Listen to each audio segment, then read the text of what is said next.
இந்த காணொலியை போயிட்டு முழுமையாக பாருங்க. இது வரைக்கும் திமுகவோட சேர்த்து திருட்டு கும்பல், அதாவது ஈழமான தமிழன் என்று சொல்லிக்கொண்டு இங்க இந்த புலம்பெயர் தேசங்களில் வாழ்ற திருட்டு கும்பல் சீமானையோட ஒரு புலனாத்துறை போராளியை ஒரு வருஷமா விட்டுருந்து தான் கூப்பிட்டுருக்கணும் வந்து அதை கேட்கும்போது தான் தெரியுது உலகம் ஒரு அண்ணன் திட்டத்தின்படி தான் நடந்திருக்கு இல்லை. இதுக்கு மேலே உங்களுக்கு ஒரு செருப்படி தேவையில்லையா? அதுக்கான வீடியோ தான் நான் பதிவு போட்டிருக்கேன். போயிட்டு முதல்ல இந்த வீடியோ பாருங்க. உண்மை என்னன்னு சொல்லி உங்களுக்கு எல்லாருக்கும் தெரியும். தலைவரோட நின்று களத்துல மெய்ப்பாதுவால இந்த போராளி ஒருவர் வாக்கு கண்ட இடத்துல போயிட்டு காசு வாங்கிட்டு வாய் வச்சுட்டு அவங்களோட நின்று இன்றைக்கு தமிழினத்தை ஒடுக்கணும்னு நினைக்கிறாங்க.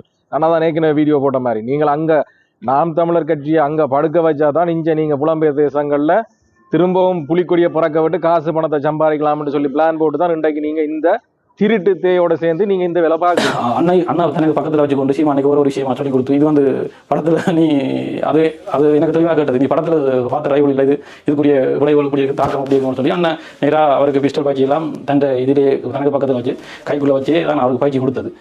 இந்த வீடியோ எங்கேயும் இல்லை, யூடியூப்ல முழுமையா இருக்கு, போய் பாத்தீங்கன்னா தெரியும். அந்த நாட்கள்லயே சீமானுக்கு தலைவர் என்னத்துக்காக முக்கியத்துவம் கொடுத்தாரோ அதே அந்த பணியை தான் சீமான் இன்றைக்கும் செய்துட்டு இருக்கு. அந்த உணர்வு எப்படி எனக்கு விளங்க ஒரு பெரிய ஒரு மரியாதை அவர் கொடுக்குற ரெண்டு விஷயத்தை நாங்கள் வழங்கி கொண்டு நாங்கள் அது ஏன்னு சொல்லி எங்களுக்கு அப்போ தெரியல. அது இப்போ காலப்போக்கில் தான் அதுக்குரிய இப்படியே நான் கண்டுபிடிக்கக்கூடிய மாதிரி இருக்குது. கள்ளனுகளை மாதிரி கள்ளன் இப்போ தற்போது ஆட்சியில தமிழ்நாட்டில் இருக்கிற கள்ளனுகள் மாதிரி எல்லாத்தையும் கொள்ளையடிச்சு தின்னு கொண்டு இருக்குல்ல. சரியா?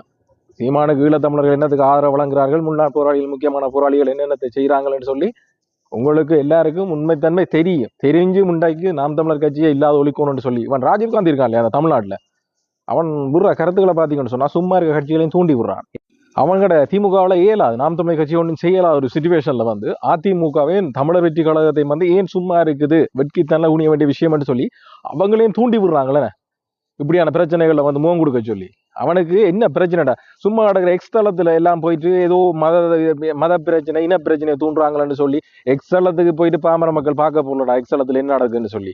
ஆனா அதுல இருக்க பதிவை கொண்டு வந்து நீங்க கதைக்கிறீங்க பாருங்க, அதாலதான்டா இன பிரச்சனை மத பிரச்சனை எல்லாம் தூண்டா போகுது. இது கூட தெரியாத நீங்க அப்பட்டமா மக்களுக்கு எல்லாருக்குமே அப்பட்டமா தெரியுது இது வந்து ஒரு அரசியல் நாடகம். இந்த நாடகத்துல திமுக சார்பாக நடிக்கிற கதாபாத்திரங்கள்லாம் நீங்க இதுல முக்கிய கதாபாத்திரம் யார் தெரியுமோ? உங்களை பகடக்கடையை வச்சு இந்தியா நடத்துற நாடகத்துல, தமிழ்நாட்டு திமுக நடத்துற நாடகத்துல முக்கிய கதாபாத்திரங்கள் இந்த புலம்பெயர் தேசங்கள்ல வாழ்ற ஈழத்தமிழர் மானத்தமிழர் பீத்திர தமிழர்கள் கொஞ்சம் பேர். நீங்க போயிட்டு இந்த வீடியோ முழுமையா பாருங்க. உண்மை என்று சொல்லிக்காங்க. இதுக்கு மேலே நீங்கள் ஏற்றுக்கொள்ளல சீமான் அதான் இதான் சொன்னீங்கன்னு சொன்னா நீங்கள் என்னத்துக்காக செயற்படுறீங்கன்னு சொல்லி ஏற்கனவே மக்களுக்கு தெரியும். ஆனா இனியும் அப்படி நீங்க நடந்து கொண்டீங்கன்னு சொன்னா